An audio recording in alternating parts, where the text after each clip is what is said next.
हमारी संस्कृति, हमारे संस्कार सदा रहें हमारे साथ। सब्सक्राइब करें तिलक।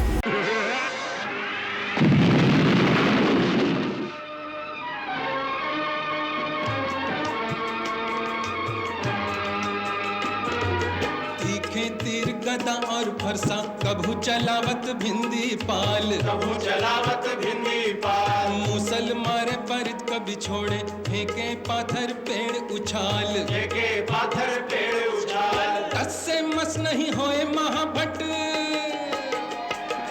टस से मस नहीं होए महाभट, जैसे कोई गिरिराज विशाल। कुंभकर्ण शिव जी के सूल पे बार प्रहार रहो है संभाल, शिव के एक अकेले ही शूल पे वार प्रहार रहो है संभाल। खट खट खट खट खड्ग बजे और तीखे तीरन की बौछार, ये तीरन की बौछार। देव महारन देख रहे अरु देवन भेंट किए हथियार। देवन भेंट किए हथियार। एक से एक महाबली जोधा, एक से एक महाबली जोधा, को न कहू से मानत हार। जब तक चाहे खेल करे, जब चाहे राम करे संहार। जब तक चाहे खेल करे, जब चाहे राम करे संहार।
बाजे कान के पास बजाओ।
बाजे कान के पास ले जाकर जोर से बजाओ।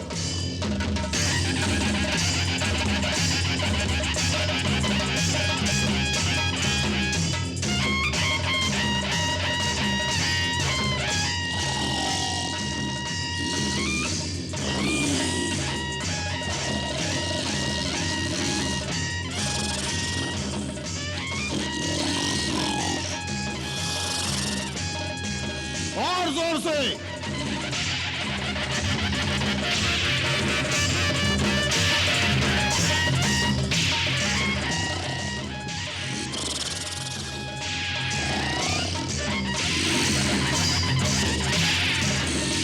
और जोर से।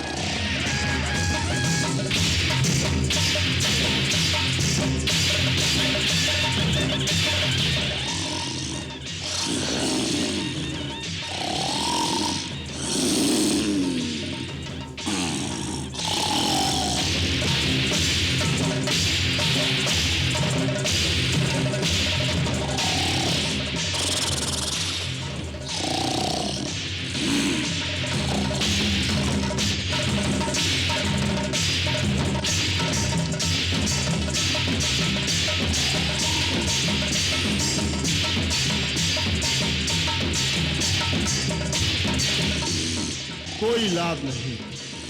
बाजे वाले हट जाएं, भाले और खड़ग इनके शरीर में चुभाए जाएं।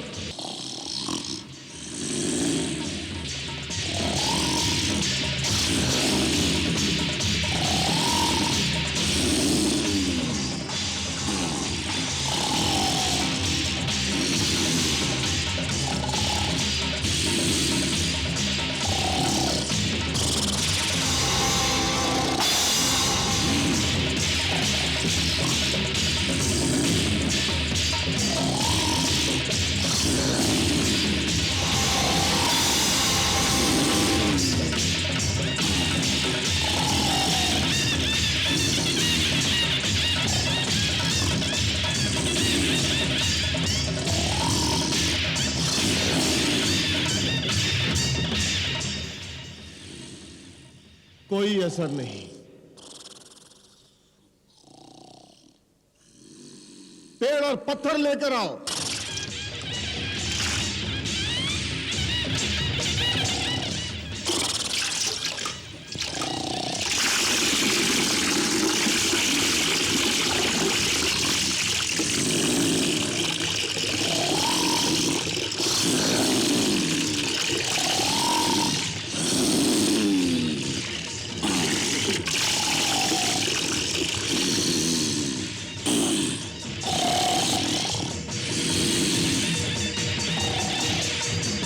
हाथी की चिंगार से जगाओ।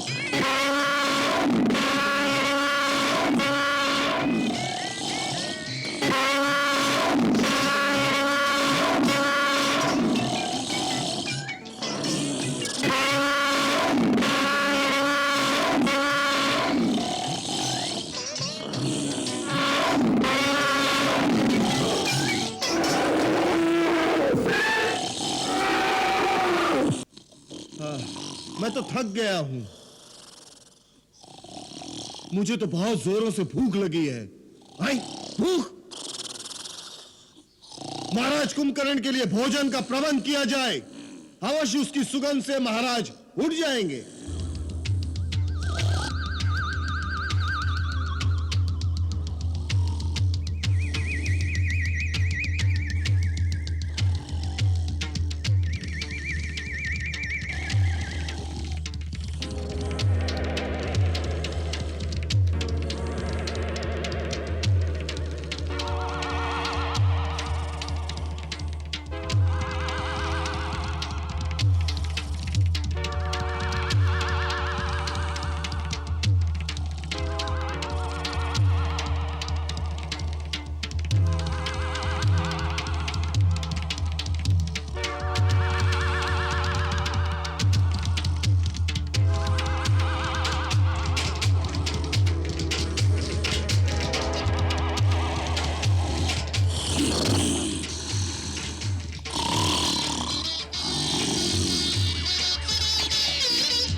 महाराज, महाराज। सेनापति विरूपाक्ष, समय से पहले हमें जगाने का साहस तुमने कैसे किया? लंकाधिपति रावण कुशल से तो हैं? जी छोटे राजा, महाराज रावण सकुशल अपने महल में विराजमान है। तो फिर क्या है? लंका पर तो कोई विपत्ति नहीं आई? जी, अभी तक तो लंका पूरी तरह सुरक्षित है, परंतु अब उसकी सुरक्षा संकट में है। चारों ओर से सुग्रीव की वानर सेना ने घेर लिया है। वानर सेना ने घेर लिया है? परंतु वानर राज वाली के साथ तो हमारी संधि थी। वाली मारा जा चुका है। उसका छोटा भाई सुग्रीव वानर देश से सिंहासनारूढ़ है और अयोध्या के बनवासी राजा राम की सहायता के लिए उसने अपनी सेना सहित लंका पर चढ़ाई कर दी है। वानरों ने लंका की राजधानी को घेर रखा है। परंतु क्यों? अयोध्या के राम को लंका से क्या चाहिए? अपनी पत्नी। अपनी पत्नी? अर्थात लंकेश्वर उनकी पत्नी सीता को हर लाए हैं। सीता को हर लाए? साक्षात जगदंबा को हर लाए? ऐसी दुर्बुद्धि उनके मन में कैसे उत्पन्न हुई? किसी ने उन्हें समझाया नहीं? जी, आपके छोटे भाई विभीषण ने भरे दरबार में उन्हें यह बात समझाने का साहस किया था, तो महाराज रावण ने उन्हें लात मारकर राज्य से निकाल दिया। हैं? क्या शत्रु बहुत शक्तिशाली है? आज रणभूमि में राम ने न केवल लंकेश्वर का उपहास किया, बल्कि उनका घोर अपमान भी किया है। निशस्त्र करके उन्हें यह कह के छोड़ दिया कि जाओ, अभी थक गए होंगे। मैं थके हुए निहत्थे शत्रु पे वार नहीं करता। महाराज रावण अपने भवन में आपकी प्रतीक्षा कर रहे हैं।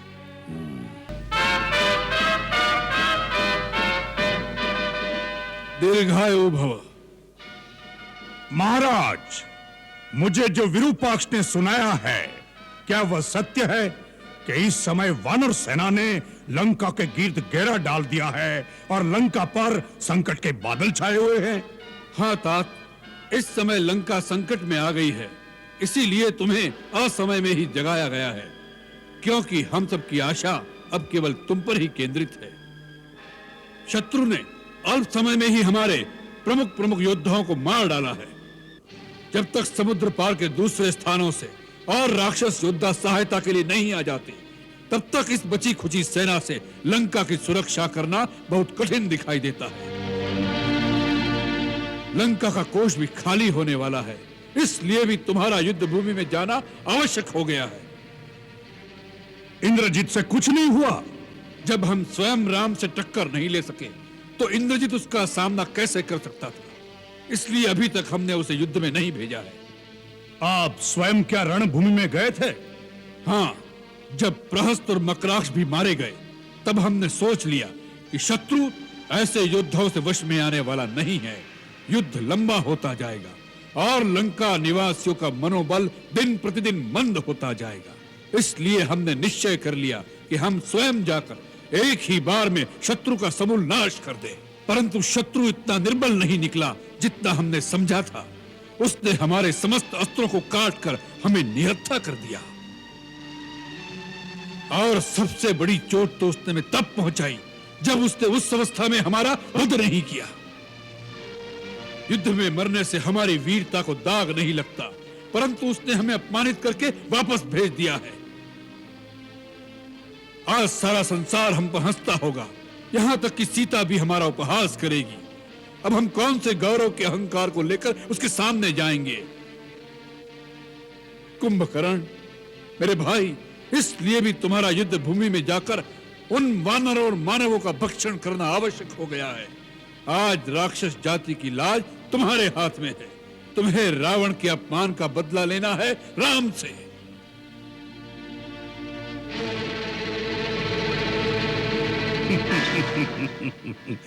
तीनों लोकों का विजेता रावण, जिसके आगे शस्त्रहीन, श्रीहीन और मानहीन होकर रह गया, उस पर भी आपने इस बात पर ध्यान नहीं दिया कि वास्तव में श्री राम कौन है। कुंभकर्ण,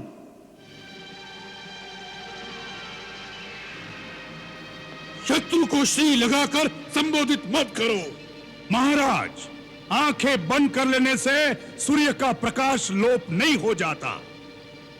जो तीनों लोकों के स्वामी हैं, स्वयं श्रीमान नारायण है, उन्हें श्री राम ही कहना पड़ेगा। भैया, शायद आप ये भूल गए हैं कि श्री राम से कई पीढ़ियां पहले इक्ष्वाकु वंश के एक राजा ने आपको श्राप दिया था कि जब स्वयं श्रीमान नारायण हमारे कुल में अवतार लेंगे, तब वह उसी न रूप में आपका विनाश करेंगे। वो बात भी भूल गए जो नारद ने मुझे बताई थी कि विष्णु ने राक्षसों का नाश करने के लिए अयोध्यापति दशरथ के घर जन्म लिया है। भैया, ब्रह्मा की बात भी भूल गए, फिर भी आप महारानी सीता का हरण कर लाए, जो स्वयं लक्ष्मी का अवतार है। हमें अपनी बहन के अपमान का बदला लेना था। हमारे भाई के वध का प्रतिशोध क्या हमारा कर्तव्य नहीं था?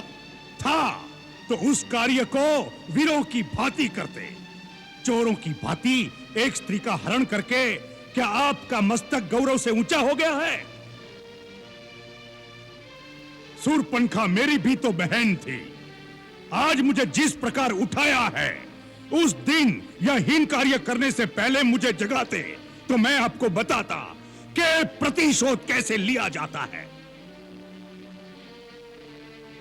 राजा के लिए उचित ही नहीं, यह आवश्यक भी है कि वो हर महत्वपूर्ण कार्य अपने परम विद्वान और सच्चे हितैषी मंत्रियों के परामर्श से ही करे।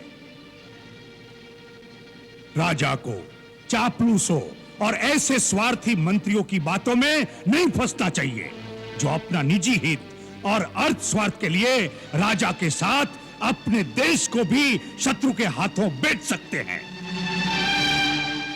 ऐसे ही मंत्रियों के लिए शास्त्र कहता है कि विनाशयन्तो भर्तारम सहिताः शत्रुभिर्बुधैः विपरीतानि कृत्यानि कारयन्ति हि मंत्रिणः तान भर्ता मित्र संकाशान अमित्रान मंत्र निर्णय व्यवहारेण जानियात सचिवानु उपसंहितान। कुंभकर्ण, यह समय शास्त्र सुनाने का नहीं है।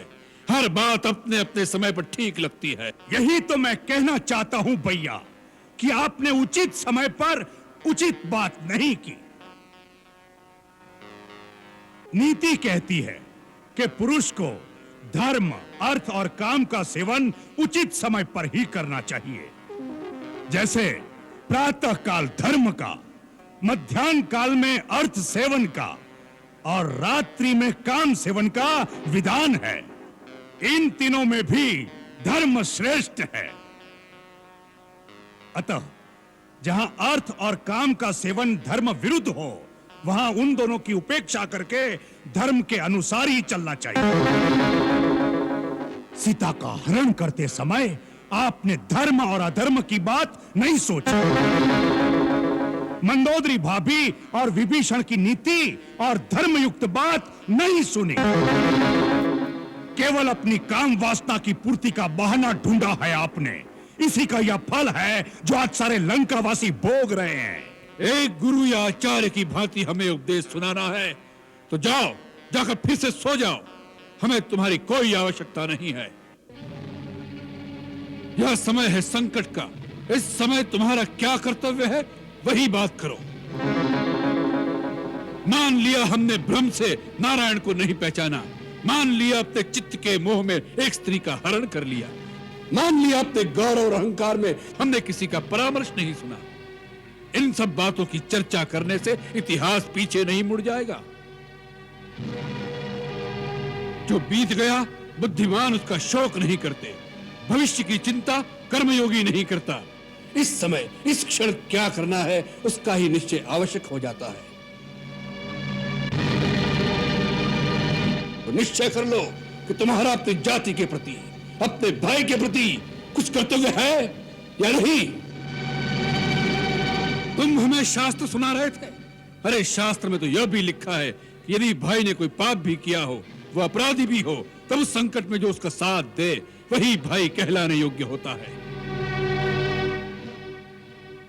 अपराधी को तो शिक्षा सभी दे सकते हैं, परंतु भाई वही है जो संकट में साथ खड़ा रहे, सहायता करे, शिक्षा न दे।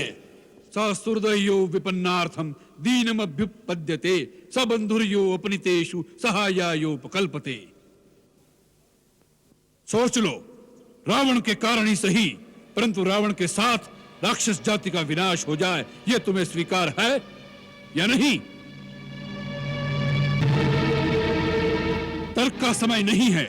यदि मन में कोई संशय है, यदि कर्तव्य का पथ साफ दिखाई नहीं देता, तो युद्ध में जाने से कोई लाभ नहीं। जाओ, जाकर सो जाओ। रावण को अपनी आन निभाना और शान के साथ जीना और मरना दोनों आते हैं। जाओ।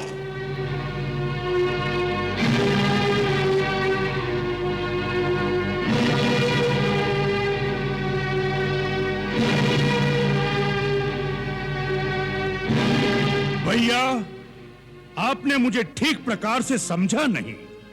मैंने जो कहा वह एक सच्चा हितैषी होने के नाते कहा।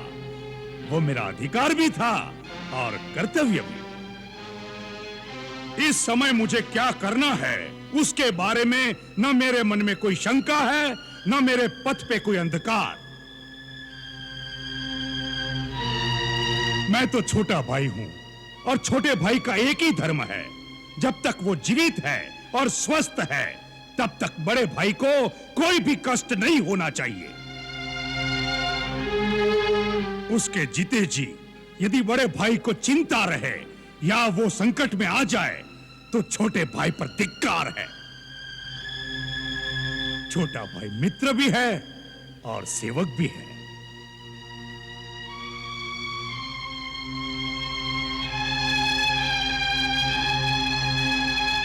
कुंभकर्ण, हमें तुम पर गर्व है। तुम राक्षस जाति की नाक हो। भैया, अब आप युद्ध की चिंता भूल जाइए। मैं आपको वचन देता हूं कि आज सूर्यास्त होने से पहले उस वनवासी राजकुमारों के मस्तक लंका की गली कूचों में से गेंद की भांति पैरों से लुढ़काता हुआ लेकर आऊंगा, ताकि जिनके प्यारे संबंधी इस युद्ध में मारे गए हैं वह भी आकर उसे एक एक ठोकर मार सके।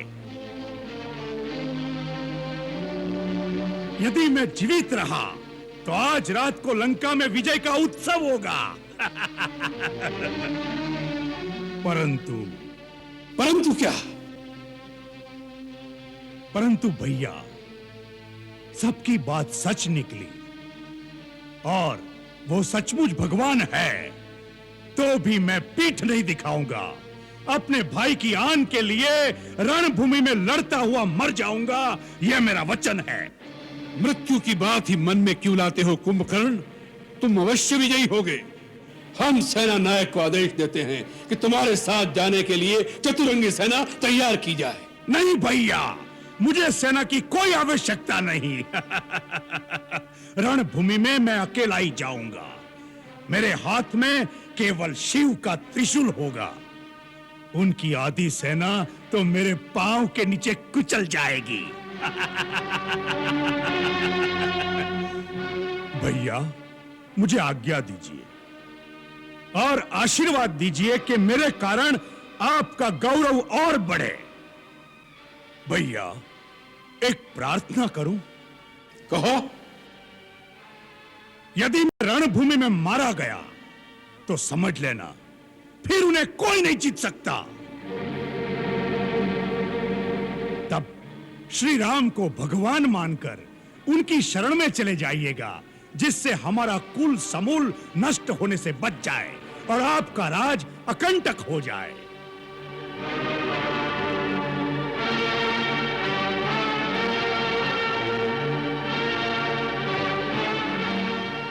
प्राणी जब अपने कुटुंबी जनों के साथ बैठकर ऐश्वर्य भोगता है, तभी वह प्रसन्न और संतुष्ट हो जाता है। यदि तुम जैसे भाई नहीं रहे तो तीनों लोकों का साम्राज्य रावण के लिए किस काम का? भाइयों के बेटे अपने बेटे मरवा कर कैसे ऐश्वर्य भोग सकेगा रावण? जाओ कुंभकर्ण, मृत्यु की बात मत करो, युद्ध की बात करो, युद्ध में विजय की बात करो। जाओ।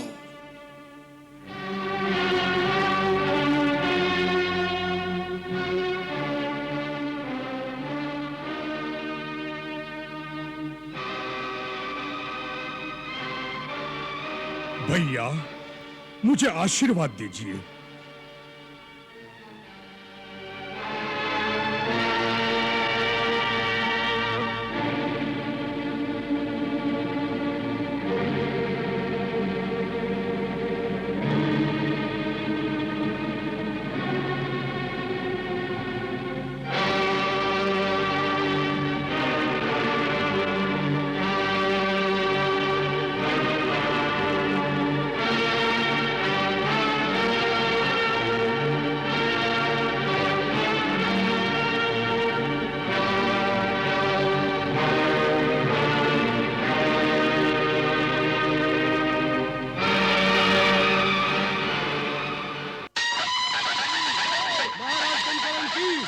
महाराज कुंभकर्ण की जय, महाराज कुंभकर्ण की जय, महाराज। यही धर्म कर्तव्य, यही समयोचित ज्ञान, भाई पर भाई चला होने को बलिदान।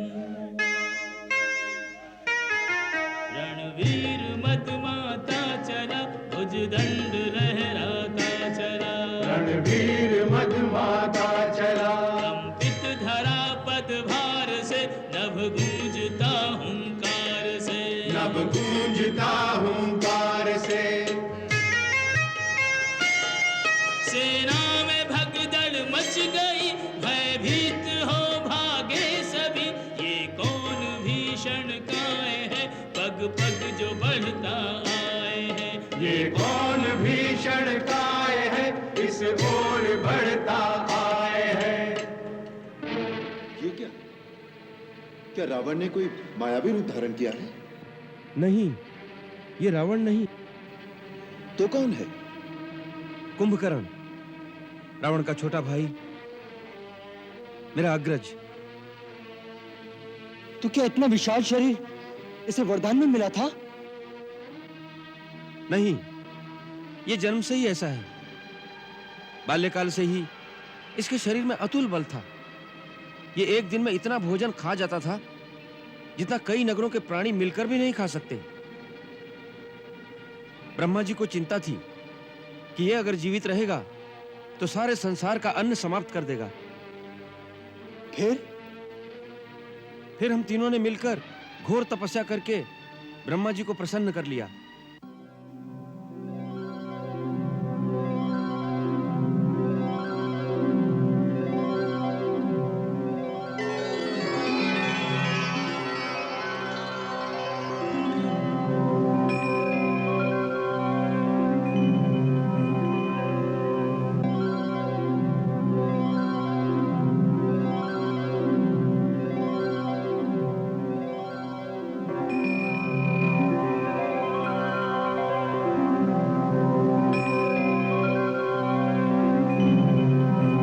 ब्रह्मा जी ने तीनों से वर मांगने के लिए कहा, तब कुंभकर्ण इंद्रासन मांगना चाहते थे। इंद्रादि देवता भयभीत हो गए और उन्होंने माता सरस्वती की सहायता मांगी।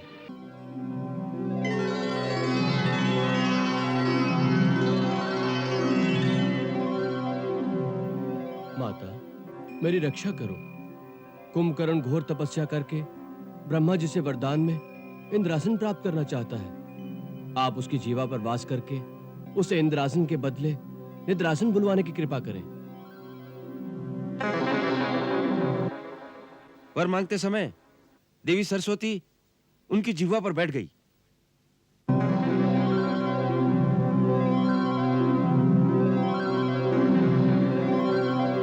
और जब ब्रह्मा जी ने पूछा तब उन्होंने इंद्रासन के स्थान पर निद्रासन का वर मांग लिया। पितामह, मुझे निद्रासन चाहिए। तथास्तु। वत्स कुंभकर्ण, अब तुम जीवन भर निद्रा के आसन पर सोते रहोगे। नहीं पितामह, नहीं पितामह। हे देव, आपने इसे जीवन तो दिया, परंतु यह आशीर्वाद देकर इसका जीवन मृत्यु समान कर दिया। जीवन भर निद्रा में रहेगा तो संसार को क्या देखेगा, क्या भोगेगा? ऐसे जीवन का क्या अर्थ? पितामह, जिसे स्वयं जीवन दिया उससे यह अन्याय न करे। ब्रह्म वाक्य मिथ्या नहीं होगा।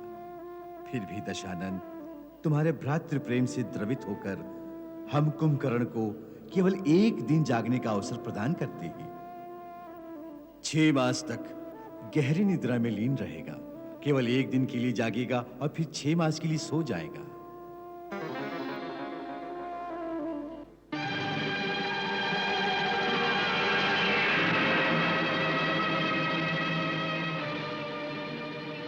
तो क्या इसके 6 मास आज ही समाप्त हुए? नहीं, अभी 6 मास समाप्त नहीं हुए। रावण ने आपत्तिकाल जानकर इसे बलपूर्वक जगा दिया है। मेरे गुप्तचरों का कहना है कि इसने जागने के पश्चात रावण को बहुत समझाने की कोशिश की कि अब भी वो माता सीता को लेकर आपकी शरण में आ जाए, परंतु रावण ऐसी कोई बात सुनना नहीं चाहता और इसे युद्ध में भेज दिया है, क्योंकि कुंभकर्ण एक ही दिन में सारी वानर सेना को खाकर समाप्त कर सकता है। तब तो अति शीघ्र इस दैत्य को समाप्त कर देना चाहिए। भैया, मुझे आज्ञा दीजिए। नहीं लक्ष्मण, इसे ब्रह्मा जी का वरदान प्राप्त है, इसके लिए हमें स्वयं जाना होगा। यदि आपकी अनुमति हो तो मैं जाऊं प्रभु? नहीं महाराज विभीषण, हमने आपको लंका के राज सिंहासन पर बिठाने का वचन दिया है। आपके जीवन को संकट में नहीं डालेंगे। हम ये भी नहीं चाहते कि भाई के हाथों भाई का वध हो। कुंभकर्ण से हम स्वयं युद्ध करेंगे। मैं युद्ध के लिए नहीं जा रहा। मैं तो अपने कुंभकर्ण भैया को समझाना चाहता हूं कि वो अधर्म का साथ छोड़कर आपकी शरण में आ जाएं। यदि आपकी आज्ञा हो तो मैं जाऊं? प्रभु, महाराज विभीषण का विचार उचित है। यदि हम कुंभकर्ण को अपनी ओर मिला लें तो रावण की तो कमर ही टूट जाएगी। फिर उसके पास मेघनाथ के अतिरिक्त और कोई महारथी नहीं रहेगा। यदि ऐसा हो सके तो शायद विनाश रुक जाए। जाइए।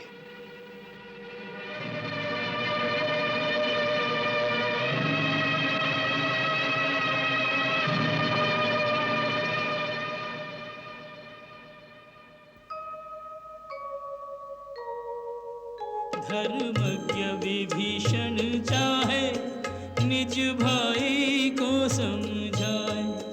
है कुंभकर्ण बड़ा ज्ञानी, संभव है कि मान भी जाए। एक अभिमानी की करनी हमें आज कहाँ ले आई। बैरी की भांति खड़े हैं भाई के सन्मुख भाई। होनी को क्या कोई टाले, लिखे को कौन मिटाए। होनी को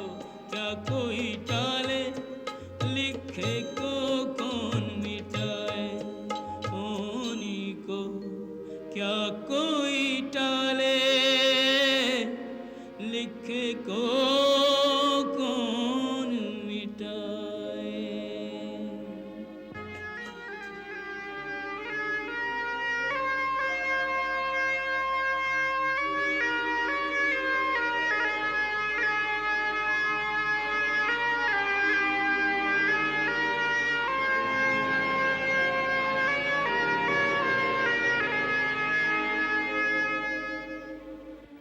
तुझे क्या आशीर्वाद दूं? चिरंजीवी होने का वरदान तो तुझे स्वयं ब्रह्मा दे ही चुके हैं। मुझे इतना ही वरदान दीजिए भैया कि मैं सदा धर्म और नीति के मार्ग पर ही चलूं, मैं कभी अधर्म के मार्ग पर न जाऊं। ये वरदान भी तू ब्रह्मा से पा चुका है। ऐसा लगता है कि अब इन बातों के पर्दे में तुम अपने धर्म विरुद्ध कार्य को छुपाने की चेष्टा कर रहे हो। मैंने कोई भी कार्य धर्म विरुद्ध नहीं किया। क्या धर्म है, क्या अधर्म है, इसकी व्याख्या देश और काल के अनुसार सबकी अलग अलग होती है। नहीं, सत्य एक ही है। वो हर स्थान हर काल में एक ही होता है। सत्य ही शाश्वत धर्म है, इसलिए उसकी व्याख्या भी एक ही हो सकती है। अपने पांडित्य से मुझे मत भरमाओ विभीषण। तुम अच्छी प्रकार जानते हो कि जीवन में कई बार वह अवसर आता है जिसे धर्म संकट का समय कहते हैं। जब यह निर्णय करना कठिन हो जाता है कि उस समय प्राणी का क्या धर्म है, क्या कर्तव्य है, ऐसे ही अवसर पर हर प्राणी अपने अपने संस्कारों के अनुसार ही अपने अपने धर्म का निश्चय करता है। जैसे तुमने अपने भाई, अपने कुल और अपने देश को त्यागना ही अपना धर्म समझा है, और मैंने भाई, कुल और देश के लिए अपने प्राण न्योछावर करना अपना धर्म समझा है। मैंने अपने भाई को नहीं त्यागा। मुझे मेरे भाई ने भरी सभा में ठोकरें मारकर अपमानित करके त्याग दिया है। मैं उनके और उनके कुल के हित की ही बात समझा रहा था कि परदारा हरण हमारा काम नहीं, इसलिए श्री राम से विरोध त्याग कर देवी सीता को वापस दे दो और अपने कुल और अपनी जनता की रक्षा करो। मैं उन्हें अधर्म के मार्ग से हटाना चाहता था, परंतु कामवश उन्हें अधर्म ही प्यारा था। इसमें मेरा क्या दोष है?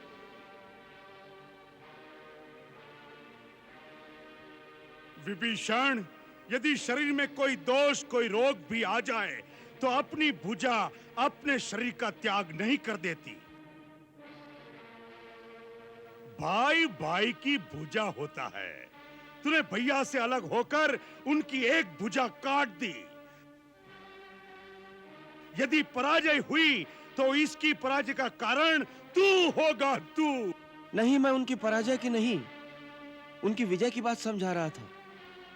मैं उनके सामने सुमति, सन्मार्ग और श्री राम से संधि का प्रस्ताव लेकर आया था।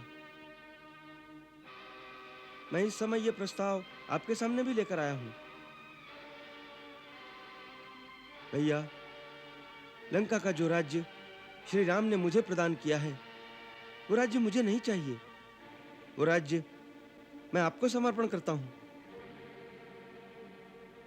परंतु आप इस संहार को रोकिए, क्योंकि इससे सारी राक्षस जाति का विनाश हो जाएगा, और इसका कारण है महाराज रावण का दुराचरण।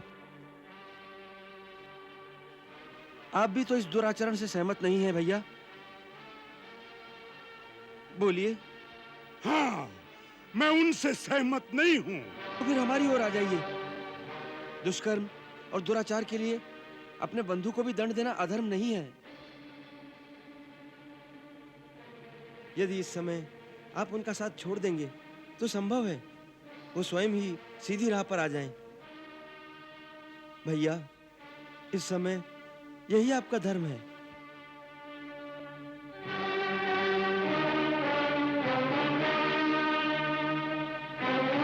अरे विभीषण, जिसे तू धर्म कह रहा है, उससे बड़ा अधर्म और कुछ नहीं हो सकता। आने वाली पीढ़ी तुझे कितना बड़ा धर्मात्मा और राम भक्त क्यों न माने, परंतु अपने देश, अपने कुल, अपने घर से विश्वासघात करने के लिए कभी सम्मान की दृष्टि से नहीं देखा जाएगा तुझे। अरे जिनसे मित्रता की है, उनके आचरण से कुछ शिक्षा ली होती, भाई के लिए भरत के त्याग को देखा होता, भाई के लिए लक्ष्मण की सेवा और समर्पण से शिक्षा लेता, तो तू अपने चरित्र पर ऐसा कलंक न लगाता विभीषण।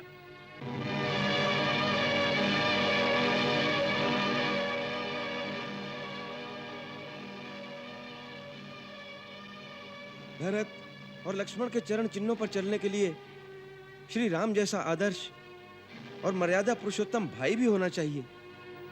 अरे अच्छे के साथ तो सभी अच्छे रहते हैं, फिर भाई और भाई का रिश्ता क्या? विभीषण, इस युद्ध में क्या भैया अकेले ही मर जाएंगे? उनके साथ मरने वाला और कोई भाई नहीं होगा?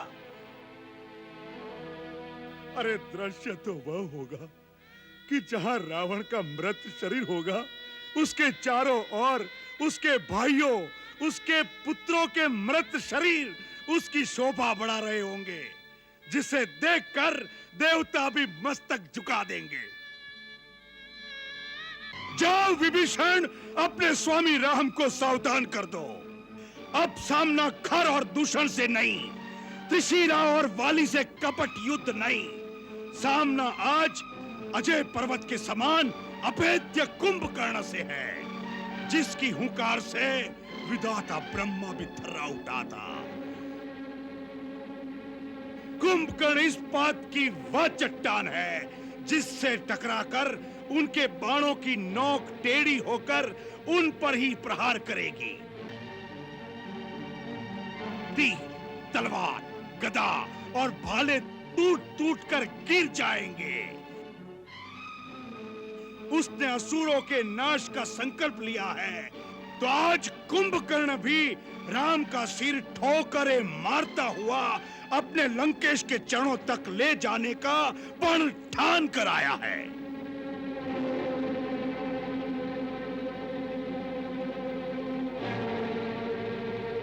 जा, जा मेरे भाई, तू निहत्था मेरे सामने मत खड़ा रहे। मुझे अपना पराया नहीं सूझ रहा, अपने आपे में नहीं हूं अब मैं।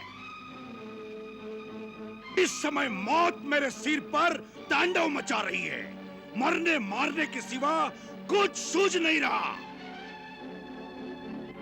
जा, चला जा अपने स्वामी की ओर से तू युद्ध कर। अपने राजा, अपने भाई के लिए मैं युद्ध करूं। इस समय यही हमारा धर्म है, यही हमारा कर्तव्य है, यही हमारा लक्ष्य है। जा, जा मेरे भाई, मेरे मित्र, मेरे शत्रु, जा।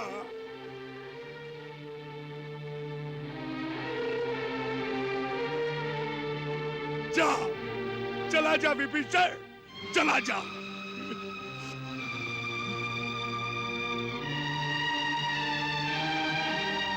जा, चला जा विभीषण, चला जा।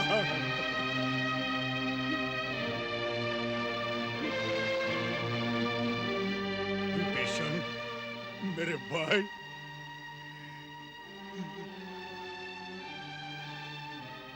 यदि हम सबका मरण निर्धारित है, तो विश्रवा वंश के विनाश के पश्चात हम सबका क्रियाकर्म शास्त्रोक्त रीति से करके अपने कर्तव्य का पालन भी करना, क्योंकि तू अकेला ही बचेगा।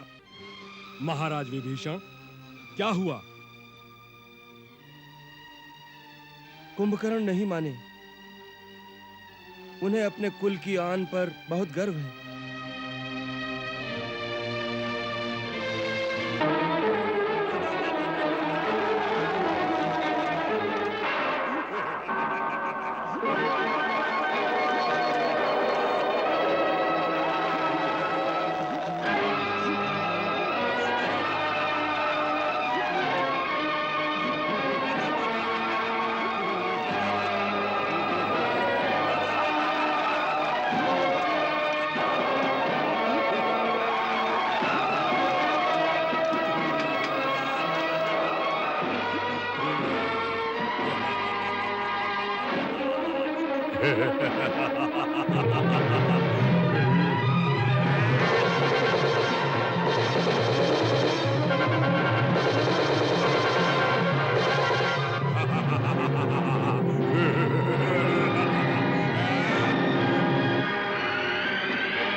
जय श्री राम। जय श्री राम।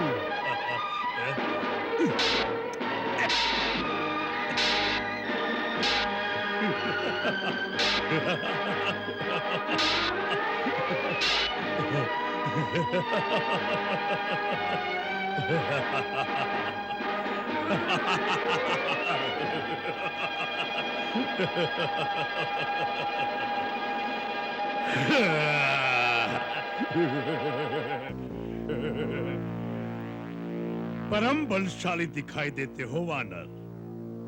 कौन हो तुम? राजा सुग्रीव या उसका पुत्र, या वही हो जिसने हमारे लंका नगर को आग लगाई थी? इन तीनों में से कौन हो तुम? मेरे हाथों मरने से पहले अपना और अपने पिता का नाम बता दो।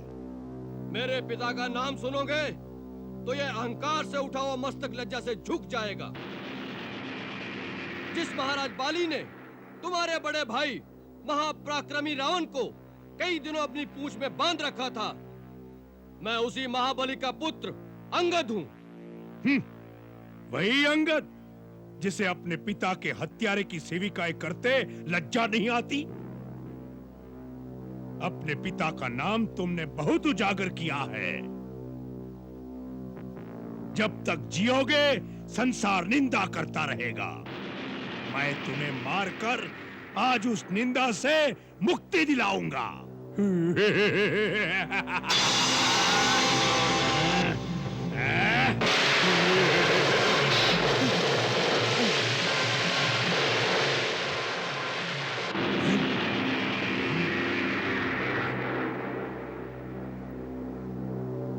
दो योद्धाओं के बीच आने वाले तुम कौन हो?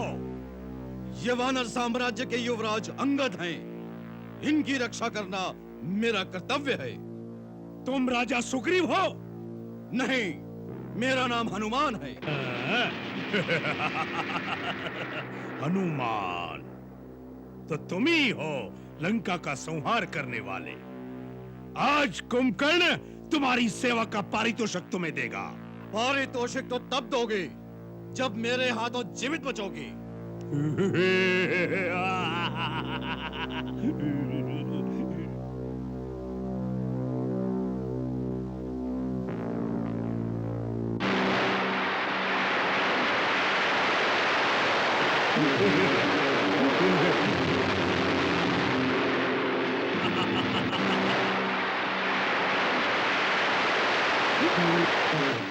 कुंभकर्ण, आज इस पर्वत के नीचे तुम्हारी समाधि बनेगी।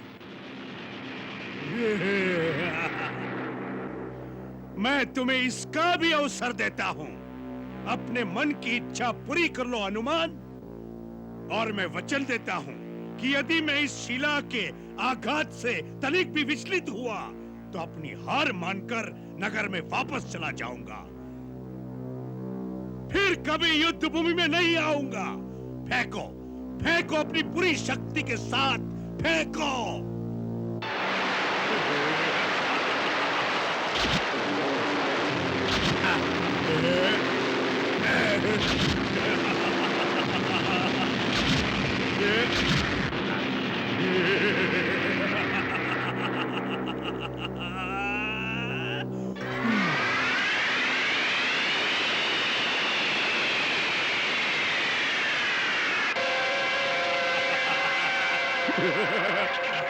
हम तुम्हारे साहस की प्रशंसा करते हैं, इसलिए तुम्हें जीवित छोड़ देते हैं। अब यदि और कोई इच्छा बाकी न रह गई हो तो जाओ, जाओ जाकर अपने स्वामी राम लक्ष्मण से कहो कि अभी तक मुंह छुपाए क्यों बैठे हैं। कुंभकर्ण उन्हें युद्ध के लिए ललकार रहा है, मैदान में आए।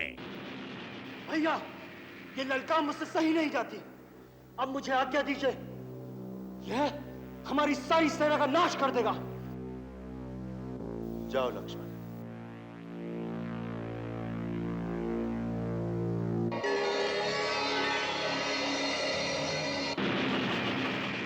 इन बेचारों पर क्यों शक्ति दिखा रहे हो? इधर लक्ष्मण के सामने आओ।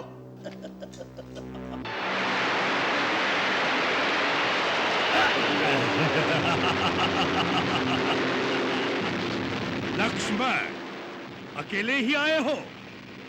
यदि तुम दोनों भाई एक साथ नहीं मरना चाहते तो ऐसा ही सही। व्यर्थ में गाल बजाने से क्या लाभ कुंभकर्ण? तुमने ललकारा था, मैं आ गया हूं। अब वीरता से युद्ध करो। अवश्य अवश्य। रावण के छोटे भाई और राम के छोटे भाई में कैसा युद्ध होगा, यह देखने के लिए आकाश में देवतागण खड़े हैं। लक्ष्मण, हमारी बहन शूर्पणखा निरपराध थी। तूने जिन हाथों से उसकी नाक काटी है, आज मैं उन हाथों को काट कर धरती पर फेंक दूंगा, तब मेरे मन को शांति होगी।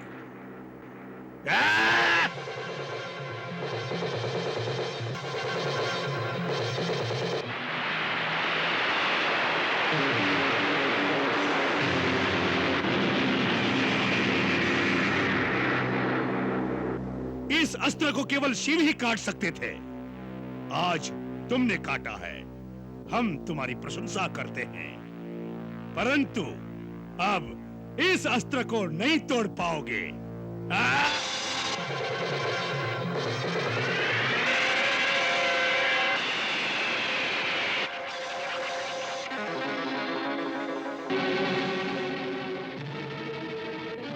तो लो अब स्वयं शिव का अमोघ त्रिशूल।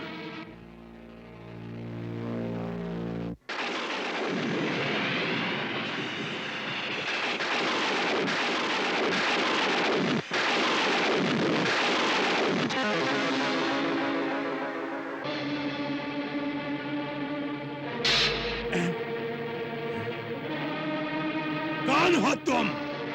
मैं हूं वानर राज सुग्रीव, तेरा काल। अच्छा हुआ तुम मेरे हाथ लग गए।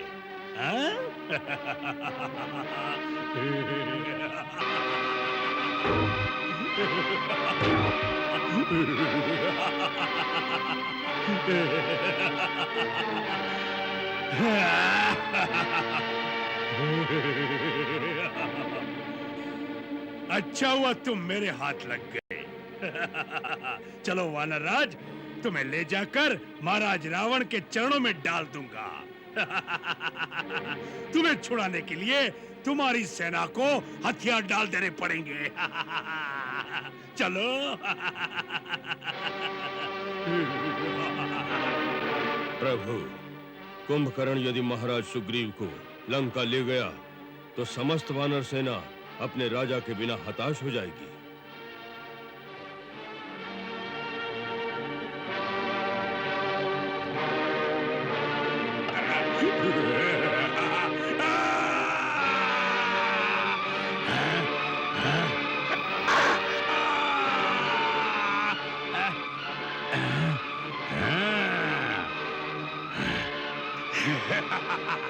तो तुम भी आ गए, बहुत अच्छा किया।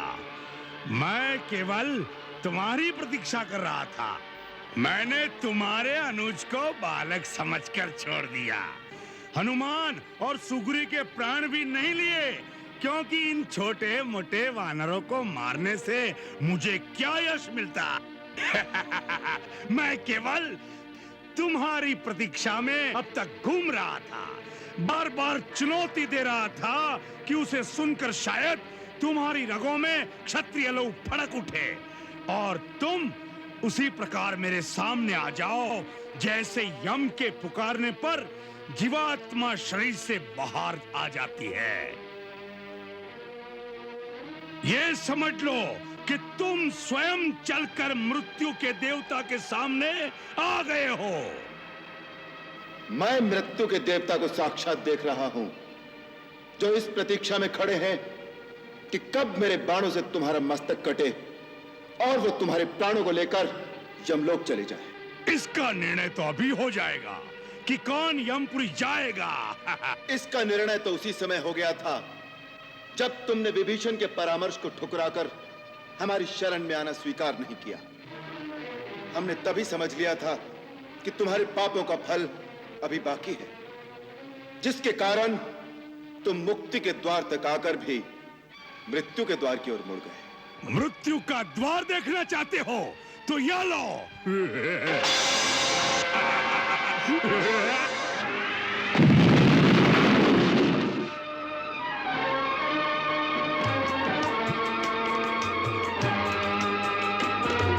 तीखे तीर गदा और फरसा कभू चलावत भिंदी पाल, कभू चलावत भिंदी पाल। मूसल मारे परित कभी छोड़े फेंके पाथर पेड़ उछाल, फेंके पाथर पेड़ उछाल। टस से मस नहीं होए महाभट,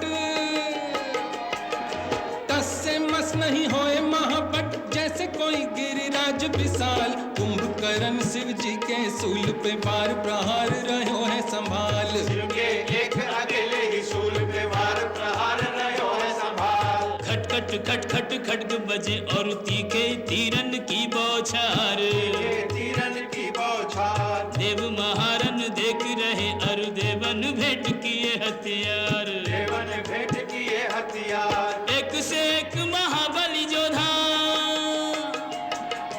एक से एक महाबली जोधा, कहू न कहू से मानत हार। जब तक चाहे खेल करे, जब चाहे राम करे संहार, जब तक चाहे खेल करे, जब चाहे राम करे संहार।